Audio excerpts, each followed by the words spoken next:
Hello and welcome friends. Tally prime सीखने की series में मैं सूरज आपका स्वागत करता हूं और आज की ये वीडियो टैली प्राइम को लेकर के है।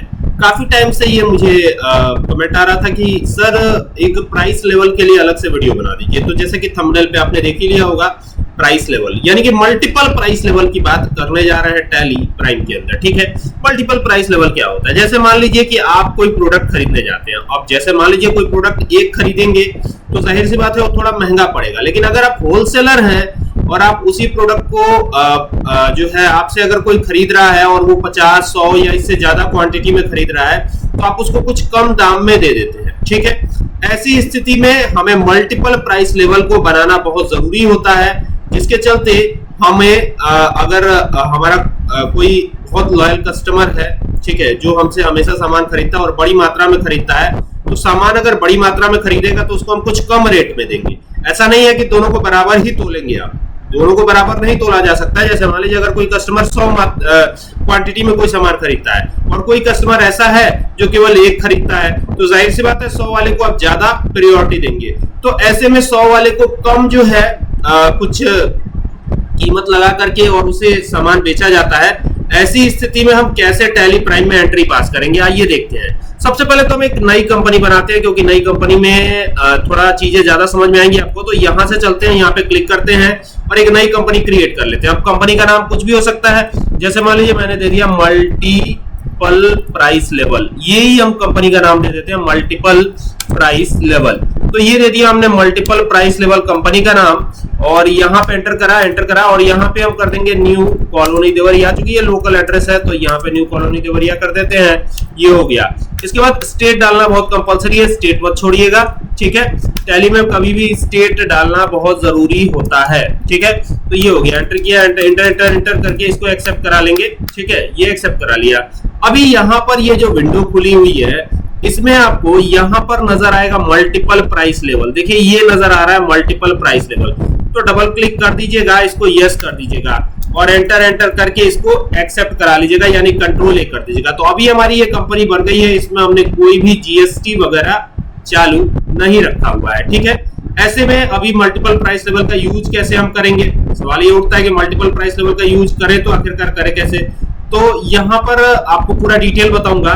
ठीक है, देखिए यहाँ पर हमको स्टॉक आइटम बनाना होता है। ठीक है, स्टॉक आइटम यहाँ पे देखिए, पहले तो हम क्रिएट पे चलेंगे। तो क्रिएट पे जैसे ही चलेंगे तो ये देखिए प्राइस लेवल, यहाँ पर एक ऑप्शन आपको शो हो जाएगा और जैसे ही प्राइस लेवल शो होगा तो यहाँ पे आप जाइएगा और एंटर कर दीजिएगा। अब जैसे ही प्राइस लेवल आ गया तो यहाँ पे जैसे मान लीजिए मैं यहाँ पे कर देता हूँ होलसेलर SALER सेलर कर देते हैं होलसेलर। तो अगर कोई होलसेल में सामान खरीदता है और यहाँ लोकल कस्टमर CUSTOMER ये कर दिया 2। ठीक है, आप और भी बना सकते हैं, इसमें ऐसा नहीं है कि सिर्फ 2 ही रख सकते हैं, 3, 4। ठीक है, अभी इसको एक्सेप्ट करा लेने की जरूरत है तो इसको करा लेते हैं एक्सेप्ट। यहाँ से कंट्रोल ए कर लेते हैं, ये एक्सेप्ट हो जाएगा। ठीक है, अब यहाँ पे देखिए, यहाँ पर नीचे आपको नजर आ रहा होगा price list stock group, price list stock category. ठीक है, ये दोनों ही आपको नजर आ रहा होगा, या फिर आप स्टॉक आइटम के बेस पे भी चाहे तो जा सकते हैं। ठीक है, तो यहाँ पर देखिए ये जो है, यहाँ पर ये स्टॉक ग्रुप है। ये देखिए ये स्टॉक ग्रुप नजर आ रहा है। फिलहाल हम और आइटम यहाँ पे करेंगे क्योंकि हमने कोई स्टॉक ग्रुप बनाया नहीं है। होलसेलर को क्या प्राइस लेवल देंगे हम? ठीक है, और यहाँ पे देखिएगा ये 1 अप्रैल 2025 रखेंगे इसको। ये हो गया, एंटर करेंगे। अब देखिए यहाँ पे डेट एक्सेप्ट नहीं हो रहा है, तो एक बार हमें पहले तो कंपनी में जाके चेक करना पड़ेगा ये कहाँ से गड़बड़ हो रहा है। ये अक्सर बिगिनर्स जो होते हैं इसमें फंस जाते हैं इस चक्कर में, तो ये भी आपको क्लियर कर देता हूं कि ये दिक्कत अगर आपको आ रही है तो ये इसका सॉल्यूशन क्या है। ठीक है, पहले देख लेते हैं कि लास्ट में हमने क्या रखा है, सारी डिटेल पहले हम इसको चेक कर लेंगे। यहाँ से जाएंगे, अल्टर पे जाएंगे और एंटर करेंगे। एंटर करके ये मल्टीपल प्राइस लेवल नाम से जो कंपनी बनाई है, तो ये यहाँ पर तो ये सब कुछ सही नजर आ रहा है, तो कंट्रोल ए कर दीजिए, कोई दिक्कत नहीं है। अब यहाँ से वापस आइए और क्रिएट पे आइए और वापस आते हैं यहाँ पर, ये स्टॉक ग्रुप वाले में आते हैं। ठीक है, आप चाहे तो कैटेगरी के हिसाब से बनाइए, स्टॉक ग्रुप के हिसाब से बनाइए, जैसे मन करे वैसे बना लीजिए। हम फिलहाल यहीं से चल रहे हैं स्टॉक ग्रुप के हिसाब से, तो ये आ गए।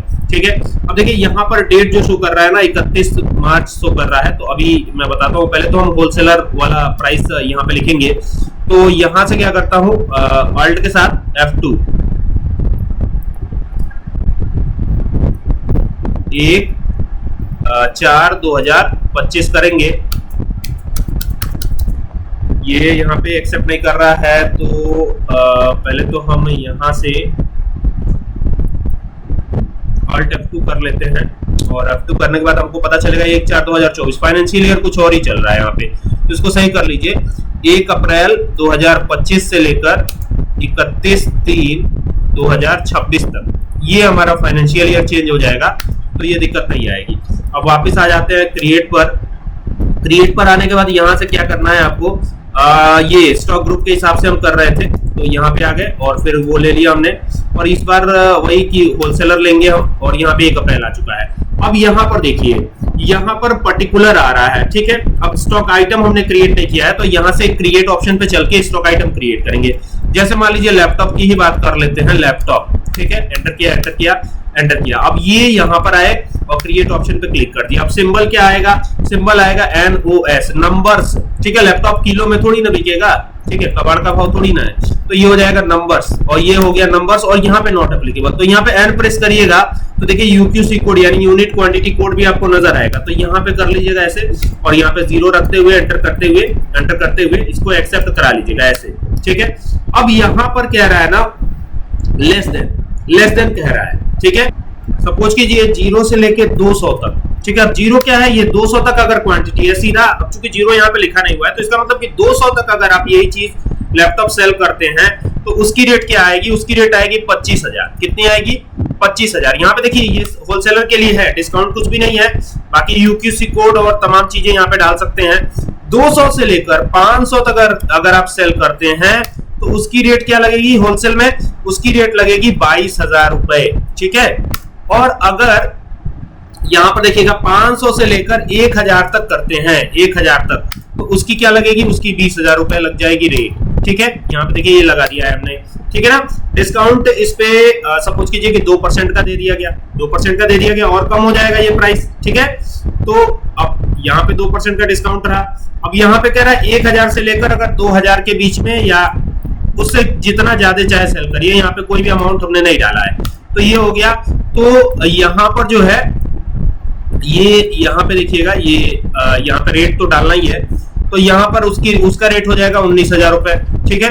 तो ये एकदम पूरा सीरियल से लगा दिया है। अब यहाँ पर देखिए, यहाँ पर दूसरा कोई स्टॉक आइटम होगा तो उसको भी ले सकते हैं। जैसे सपोज कीजिए यहाँ पर आए, फिर यहाँ पे बना लिया हमने क्या, सपोज कीजिए कीबोर्ड, KEYBOARD, ये हो गया कीबोर्ड। एंटर किया, एंटर किया, एंटर किया। यहाँ पे NOS ही रखेंगे, नंबर्स की ही बात है। एंटर करके इसको एक्सेप्ट करा लीजिए, ये एक्सेप्ट करा लिया।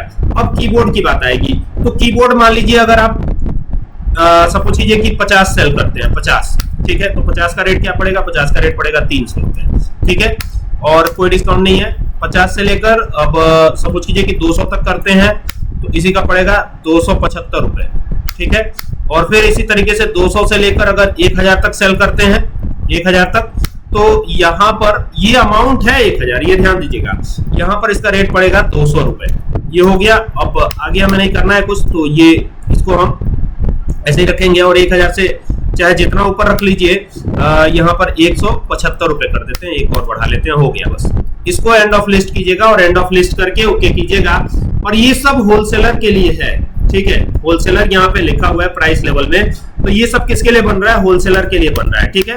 तो यहाँ पे ये सब चीजें ध्यान रखिएगा। और अब आपको क्या करना है, यहाँ से कंट्रोल A करके इसको एक्सेप्ट कराना है।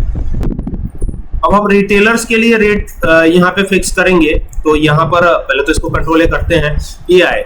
अब यहाँ पे ऑल आइटम्स किया, आप देखिए यहाँ पे लोकल कस्टमर, ठीक है, ये लोकल कस्टमर हमारा हो गया, और 1 अप्रैल। अब लोकल कस्टमर का कैसे करेंगे, तो देखिए कीबोर्ड अगर लैपटॉप ही है, लोकल कस्टमर अगर लेता है, ठीक है, तो लेस देन यहाँ पे दिया गया 5 अगर लेता है, तो अब 5 तो लेगा नहीं, 2 ही मानते हैं, चलिए 1 ही मान लेते हैं, या लेस देन तो होगा नहीं, 2 करते हैं। यहाँ पे 2 किया, तो 2 के लिए प्राइस क्या रहेगी, 2 के लिए प्राइस रहेगी यहाँ पे 50,000, ठीक है। यहाँ पे देखिए, यहाँ पे मैं लिख रहा हूँ 50,000, ठीक है, डिस्काउंट कुछ भी नहीं है। और 2 से लेकर अगर मान लीजिए 3 तक खरीदता है, तो ये जो है यहाँ पे 47,000 कर देते हैं, और बस इतना ही रखते हैं, और इसको एक्सेप्ट करवा लेते हैं। इस तरीके से एंटर करके यहाँ पे देखिएगा 3 अगर लिया इसने, तो यहाँ पे 47,000 जो था उसको 46,500 कर देते हैं, और ये हो गया बस। अब यहीं तक रखना है हमें, और आगे नहीं जाना है, तो इसको एक्सेप्ट करा लीजिए, ठीक है। अब ये हमने बना लिया है पूरा, ठीक है।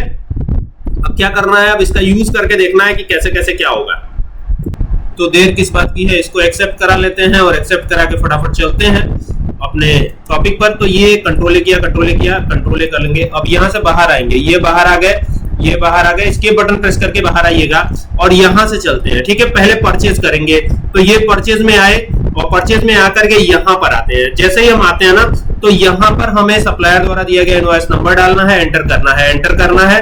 1 अप्रैल को ही मान लीजिए परचेजिंग हो रही है और ये मान लीजिए कि कैश में या होलसेलर पार्टी जो भी आपकी है वो आपको बेच रही है। तो यहाँ पर सप्लायर SUPPLIER सप्लायर 1 करते हैं, सप्लायर 1 ये पार्टी का नाम भी हो सकता है। यहाँ पर मैंने सप्लायर 1 रख दिया, आप कुछ भी रख सकते हैं। सन्ड्री क्रेडिटर ग्रुप रहेगा, क्या रहेगा, सन्ड्री क्रेडिटर ग्रुप रहेगा। एंटर करिएगा और इसको एक्सेप्ट करवा लीजिएगा। ये एक्सेप्ट करवा लिया, फिर यहाँ पर भी इसको एंटर करके इसको भी एक्सेप्ट करवाइएगा। ये एक्सेप्ट हो गया। अब यहाँ पर आते हैं तो यहाँ परचेज का लेजर बन जाएगा, तो PURCHASE ये हो गया परचेज। एंटर करेंगे। यहाँ पर ग्रुप रहेगा परचेज अकाउंट, तो ये परचेज अकाउंट कर लीजिएगा। एंटर करिएगा और इसको एक्सेप्ट करवा लीजिएगा। ये एक्सेप्ट हो गया। अब बात करते हैं यहाँ से स्टॉक आइटम की। तो हमने लैपटॉप बना रखा था, आपको याद है, और एक कीबोर्ड बना रखा था, तो 2 बनाए थे, और भी चाहे तो बना सकते हैं। अब यहाँ पे एक्चुअल और सेपरेट बिल क्वांटिटी यहाँ पे आ रहा है, तो इसको ऑफ भी किया जा सकता है। इसको ऑफ करने के लिए आपको थोड़ा सा मेहनत करना पड़ेगा। क्या करना पड़ेगा, यहाँ से देखिए, ये जो है ना, ये F11 प्रेस करते ही आ जाएगा विंडो, और इसको यहाँ से नो कर दीजिएगा और कंट्रोल कर दीजिएगा। अब ये ऑफ हो गया। अभी कीबोर्ड पे आ गए वापिस। अब मान लीजिए कि कीबोर्ड 1 जो है आप अगर परचेस करते हैं, 1 की दशा में क्या होगा, 1 की दशा में यहाँ पे क्या चीजें होंगी। तो अभी तो परचेस कर रहे हैं हम, तो सेल में जाएंगे तब इसका इफेक्ट पता चलेगा। तो 1 मान लीजिए 100 रुपए का हमने अब यहाँ पे तो आएगा नहीं है, यहाँ पे क्या करते हैं, यहाँ पे 500 रखते हैं, 500 यहाँ पे लिखा हमने 500 और यहाँ पे एंटर किया। यहाँ पे हमने इसकी जो प्राइस है वो रख दी है। अब इसको एक्सेप्ट कराना है। ठीक है, ये एक्सेप्ट कराएंगे, तो यहाँ से इसको एक्सेप्ट करा लेते हैं। एंटर करके परचेज, चूंकि वाउचर है तो इसको एक्सेप्ट करा लिया। अभी हम सेल में चलेंगे तो प्राइस लेवल का इफेक्ट समझ में आएगा। तो यहां से चलते हैं अब सेल में। ठीक है, तो ये सेल में आ गए। अब यहां पर रेफरेंस नंबर हम डालेंगे, एंटर करेंगे। जैसे ही एंटर करते हैं तो यहां पर अगर आप कैश में ही परचेज कर रहे हैं तो एंटर करके ये डिटेल भर लीजिएगा। बाकी यहां पर एंटर करिएगा और यहां पे देखिए, यहां पर 2 प्राइस लेवल आपको नजर आ रहे हैं। देखिए यहां पर एकदम क्लियर कट 2 प्राइस लेवल नजर आ रहे हैं, होलसेलर, लोकल कस्टमर। एक चीज आप ध्यान रखेंगे, क्या चीज ध्यान रखना है, जब भी आप सेल करने जाएंगे, जैसे मान लीजिए ये तो सेल्स वाउचर में हम आ गए, फिर से वापस चलते हैं, ये वी बटन प्रेस करके आ गए सेल्स वाउचर में। अब यहाँ पर होलसेलर की बात कर रहे थे, हमने होलसेलर के लिए सेट किया था, तो यहाँ पर आए। और अगर अब मान लीजिए सप्लायर पार्टी को यहाँ पे कैश कर देते हैं, सप्लायर का तो हमने लेजर ही नहीं क्रिएट किया, चाहे तो क्रिएट भी कर सकते हैं। यहाँ पे Alt C करके आप जा सकते हैं। ठीक है, Alt C किया हमने और यहाँ पे क्या करेंगे, सप्लायर मान लीजिए, सप्लायर SUPPLI, या फिर यहाँ पे काम करते हैं, चूंकि सेल्स है ना, तो यहाँ पे पार्टी 1 लिख देते हैं, पार्टी 1। ये पार्टी 1 है और ये हमसे लेके जा रहे हैं सामान। और पार्टी 1 का ग्रुप क्या रहेगा, सन्ड्री डेटर रहेगा। इस बार क्या रहेगा, सन्ड्री डेटर रहेगा। एंटर करेंगे, इसको एक्सेप्ट करा लेंगे। ये एक्सेप्ट हो जाएगा और जैसे ही एक्सेप्ट होगा ना, कंट्रोल कर दीजिएगा या फिर एंटर बार करना पड़ेगा आपको। तो ये हो गया। अब यहाँ पे 2 चीजें नजर आएंगी, लोकल कस्टमर वाला हमने सेट नहीं किया था, होलसेलर किया था। तो यहाँ पे जैसे ही होलसेलर करेंगे, एंटर करेंगे और यहाँ पे सेल्स का लेजर लगाएंगे। तो अब मान लीजिए कीबोर्ड की ही बात कर लेते हैं। तो कीबोर्ड अगर मान लीजिए होलसेलर पार्टी है और 1 खरीदती है, तो यहाँ पे देखिए रेट अपने आप फिक्स हो गया। देख रहे हैं, 1 पे कितना रेट आया, 300 रुपए आया। अब एंटर करिए, अब फिर यहाँ की प्रेस कीजिए, फिर दोबारा। ठीक है, दोबारा अगर वही कस्टमर है और अगर मान लीजिए कि 200 परचेज कर लेता है, 200, तो देखिए यहाँ पर 200 रुपए आ रहे हैं। अगर 200 क्वांटिटी है तो 200 रुपए आ रहे हैं। और अगर मान लीजिए 200 से और ज्यादा हो तो यहाँ पे आए। और मान लीजिए कि यहाँ पे 1000 है। ठीक है, 1000, तो 1000 अगर है, हालांकि नेगेटिव स्टॉक आ रहा है, तो यहाँ देखिए अपने आप 175 रुपए आ जा रहा है। देख रहे हैं, इसी को बोलते हैं मल्टीपल प्राइस लेवल। ठीक है, आई होप कि आपको बात समझ में आ रही होगी। हमने कस्टमर के लिए तो फिक्स नहीं किया है, केवल होलसेलर के लिए ही किया है। तो इस तरीके से आपको करना है। ठीक है ना।